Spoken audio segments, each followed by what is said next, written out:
Hello, everybody. This is Tom Eckert here. You're listening to my podcast, Numerology, a GPS for the soul. This is your place to learn about the true power of numerology and how to use it to bring out the best in yourself, understand your loved ones better, take wise decisions, and prepare for your future. In other words, how to live your life aligned with your true destiny. Take your time to educate yourself and share these podcasts with your friends and family so they too can enjoy the great benefits of numerology. Enjoy!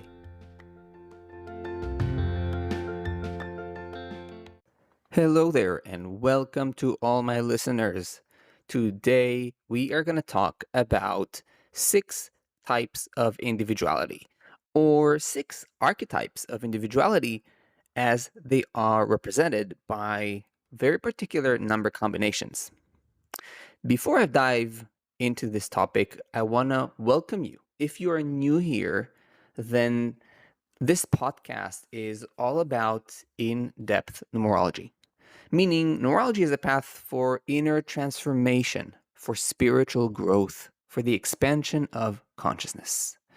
I, as a numerologist, attempt to make numerology grounded and applicable for everyday life matters so that you can actually put it to use in a way that changes your life for the better, to align with your soul, with the deeper purpose that you came here for. Now, here are a few ways you can dive deeper into numerology should you wish to do so. First and foremost, you can book a numerology reading with me. In a professional reading, you can ask any question that is burning in your life and get precise, self-tailored answered, especially for you. You can read more about the type of readings I offer and contact me through the link in the episode description to book your reading with me. Now, if you wish to study numerology on a deeper level or even pursue it as a career, I invite you to check out my 2 numerology study paths. The first is my self-study numerology courses that give you the rare opportunity to learn numerology online at your own pace on your mobile device, your tablet, or your laptop. My library currently includes 2 self-study courses, pretty comprehensive, and more are coming up. Or if you want to dive very deep and be initiated into the rare depths of numerology, you can sign up to my complete path of certification where you study directly with me, one-on-one, all the way from a complete beginner to a numerology expert, and you get certified as a professional numerologist. Now, to read more about both study paths, simply check out the links in the episode description. And now, without further ado, let us dive into today's topic. So among the many things that we can unveil using numerology or in a numerology chart is also how individualistic or otherwise conforming a person may be.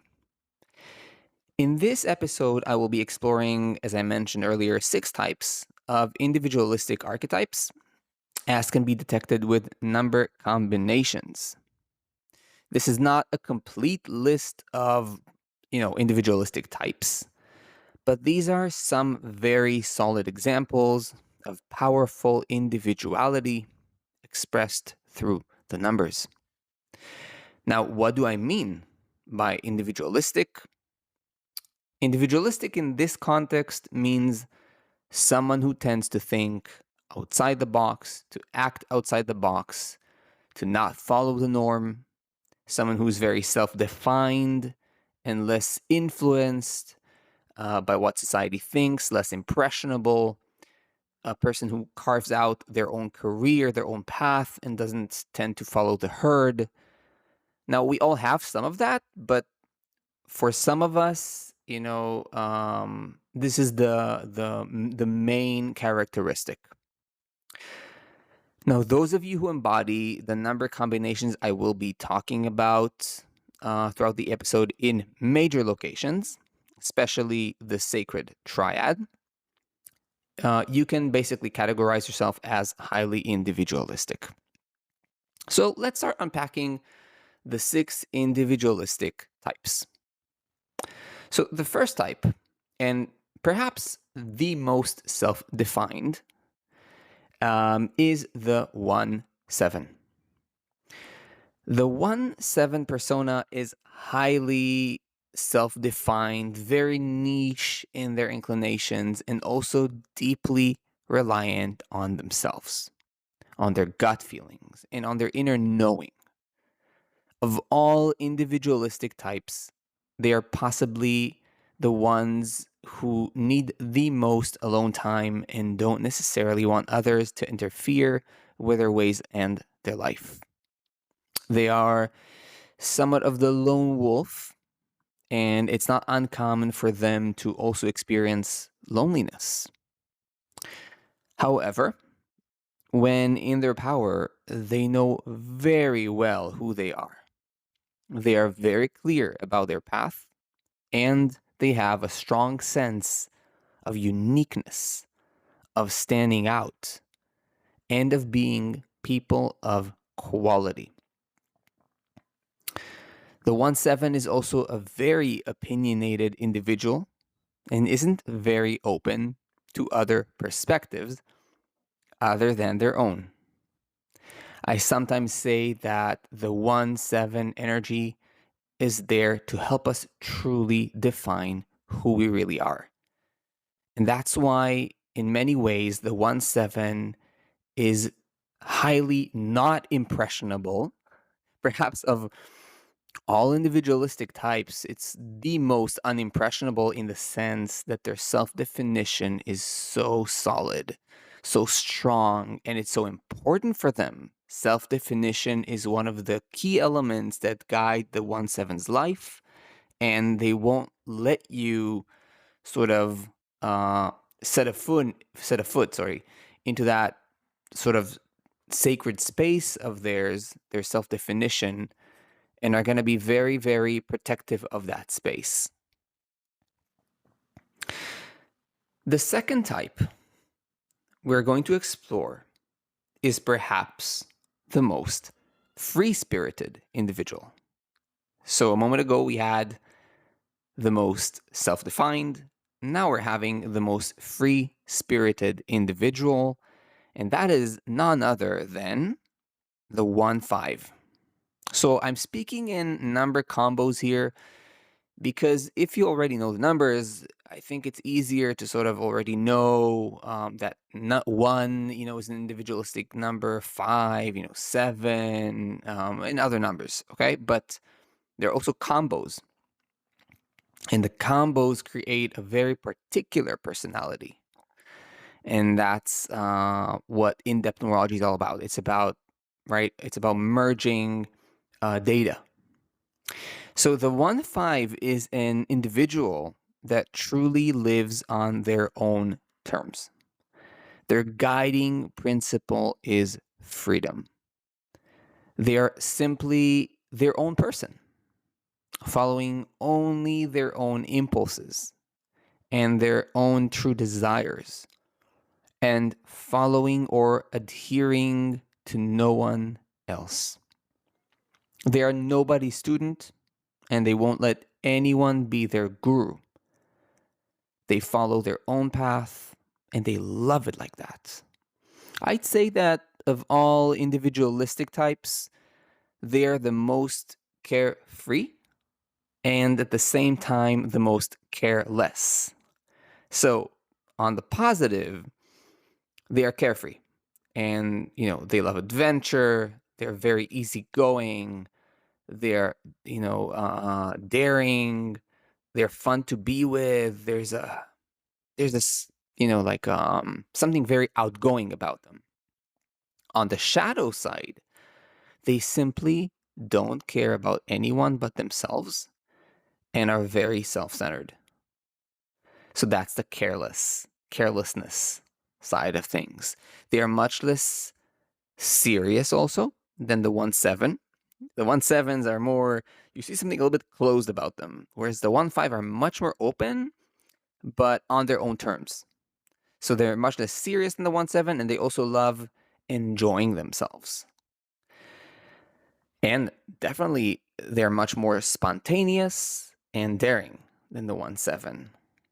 So 1/5 is, we see more of that sort of fire energy, but also like a breeze, right? Like a breeze that is very freeing and moves on its own terms. This is very much the 1/5. Perhaps even like an element of being street smart. Um, that's the 1/5, right? Definitely, all the types I'm sharing with you here are very out of the box, which is part of what I shared in the beginning that defines individuality in this context. Um, Great. So on we go to the third type, who is perhaps the most youthful or childlike of them all. And it is none other than the 1/3. The 1/3 is like a forever child, Peter Pan, if you will. Someone with a spark of enthusiasm, curiosity, and innocence of the child, regardless of their age. It's incredible, to meet people in the end of their 40s, 50s, 60s, 70s, and still see them literally expressing themselves and behaving like kids. It's really unbelievable and very inspiring and annoying at the same time. So they spread this amazing energy of a very young spirit, a youthful spirit around them, and in many ways experience life like kids. They are upbeat, they are very expressive, and they need to be seen. And for that reason, they love the front stage, and it's not uncommon to find a lot of 1/3s um, you know, functioning in such positions, lead singers or entertainment business people. But like a kid, they can also be very self centered and focused on their own desires, like what I want and what I want now, right? So the whole concept of immediate gratification is very, very present in their life and the way they behave. In addition, they often tend to be, more immature in their behavior and choices and might find it difficult in relationships as they aspire for real to sort of find a Barbie or a Ken, instead of a true living and breathing person. um it's astonishing, and I'm speaking for those of you who already know me, right? Like, I am a 7/9, like the main energy, which is an energy we actually are going to touch on a little later in the episode. But for me, when I look at someone, or let's say when I look for a partner, I am a married man, but whenever I had one, I always looked for quality, right? For someone who I can have true, deep, meaningful connection, where I can see the inner beauty. But the 1/3 is very often going to look for wide shoulders or long legs or big breasts, or you know what I mean, a tall guy. And like, if it's not, these standards not met, I cannot be attracted to that person. And then they're surprised why things fail. And that's really interesting about the 1/3. So focusing on shallow things, right? The Barbie or the Ken. Now, like children, they live in a world of childish images. That's perhaps what I wanted to say. At the same time, this same world of images, on the positive, it gives them the power to be highly creative beings with the power to innovate and be amazing problem solvers, people with like loads of ideas constantly streaming in, really, really out of the box. So that's the real positive. Next in line, the fourth type is the most notorious for its willpower and dominance. But before I expose what number combo it is, if you are enjoying this podcast and you want to keep learning more in-depth numerology and also support this work, make sure to click the follow or subscribe button from the platform you're listening from, and make sure to turn on the notifications bell and become part of my numerology community. Also, make sure to follow me on Substack, where I write in-depth content about numerology and Dharma. The link is in the podcast episode description. And lastly, my friends, make sure to comment. Make sure to be part of the conversation. I love answering your messages. It's always great to get in touch. So, the fourth type, right? The willpower and dominance type. Well, it is no other than the 1/8. The 1/8 is truly an archetype of will and power, of someone who's able to drill through barriers and overcome any obstacle. They are extremely dominant in their ways. They make sure to always stand at the top and have the need to always be the alpha in the room, be it a man or a woman. The number one, the top of the pyramid. This can be charming, but it can also be an expression of the shadow when they put others down, for example, in order to be superior.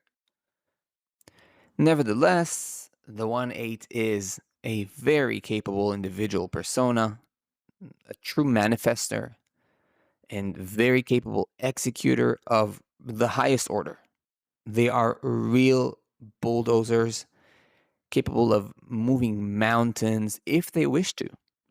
They are very goal-oriented, ambitious, and locked in on their target. And once locked in, nothing can stand in their way. In many ways, the 1/8 is the most masculine as well of all the individualistic archetypes or types that we've mentioned. So willpower, dominance, masculinity. And remember, masculinity doesn't mean a man. You can think about it in terms of yin and yang. So a lot of yang energy, piercing, powerful, brave.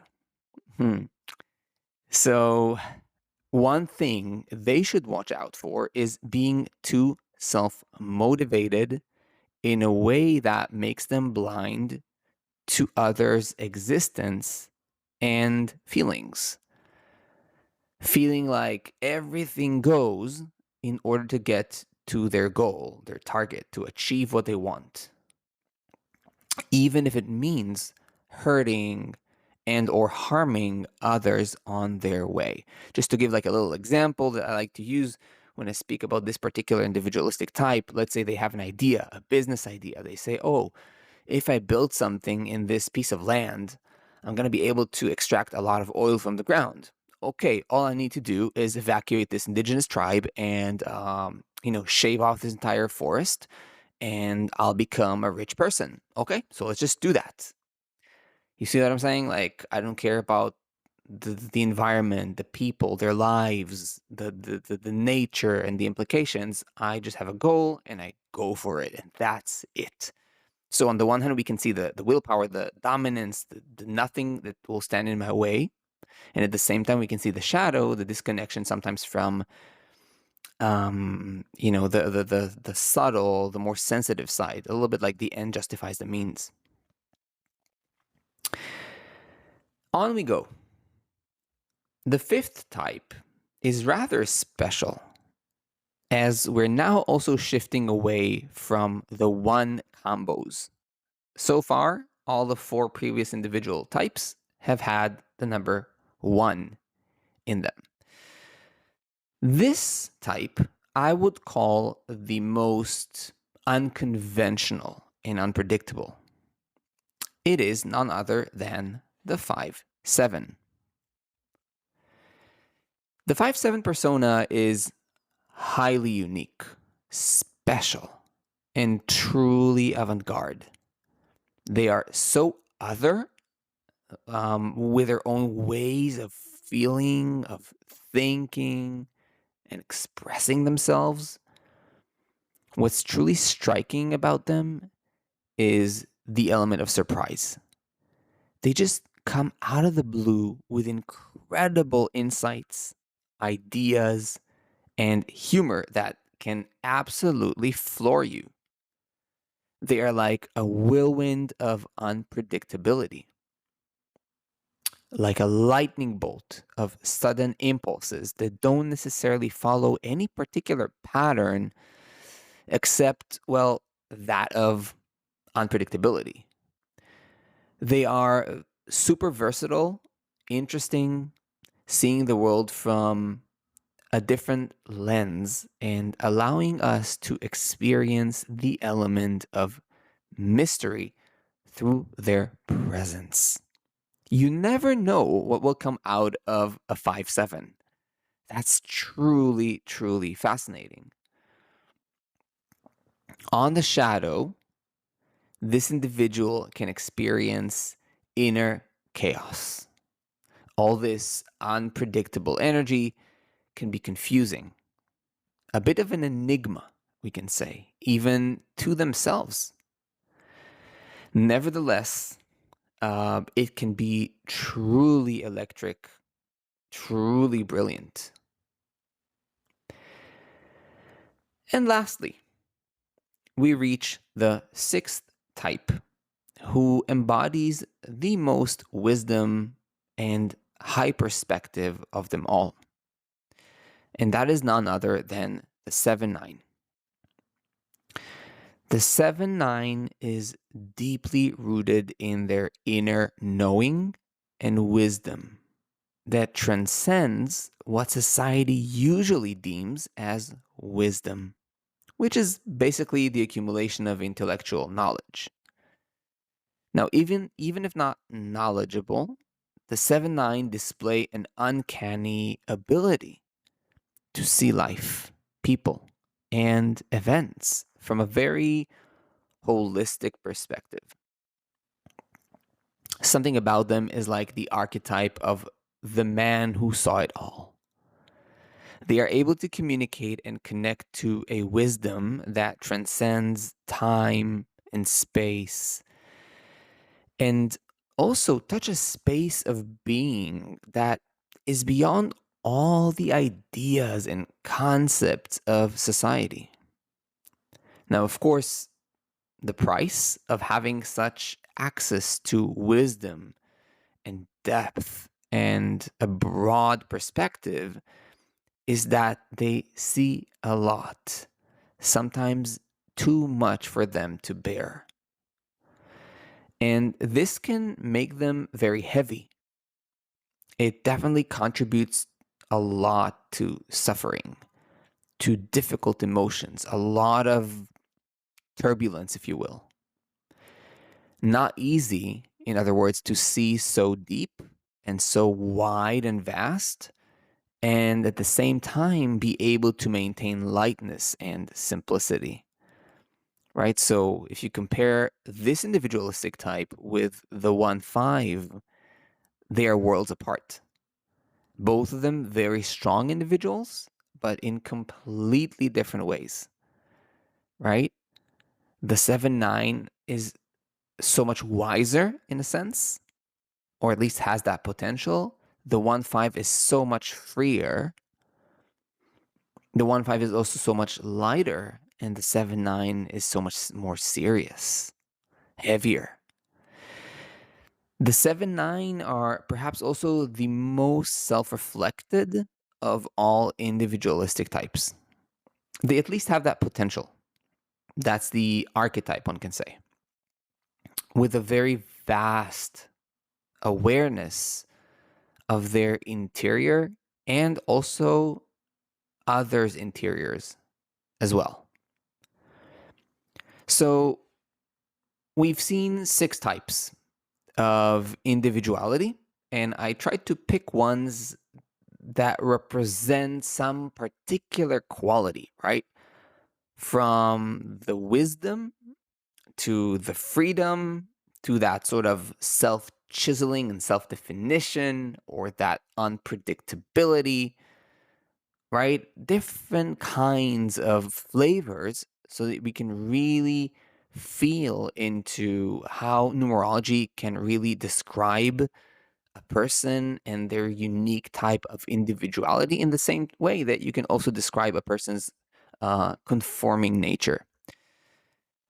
So, um, but as I've mentioned in the beginning, there are more archetypes of individuality in numerology, but it would just be too long for one episode.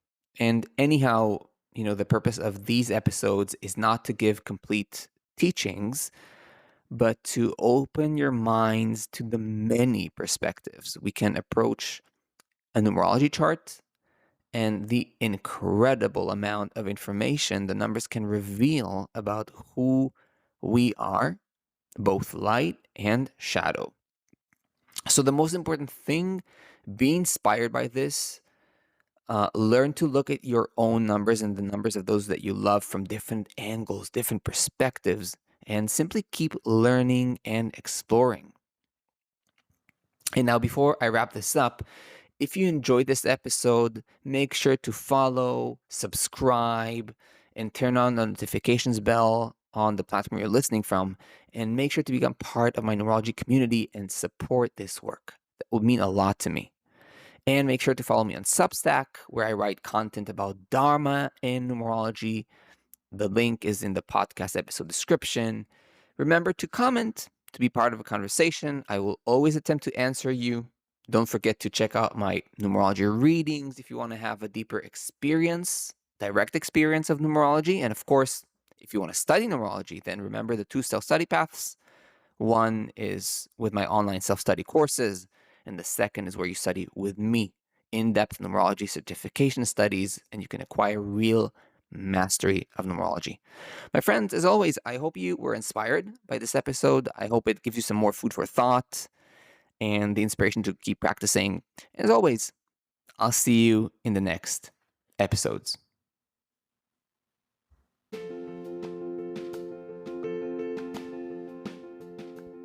I hope you enjoyed this podcast.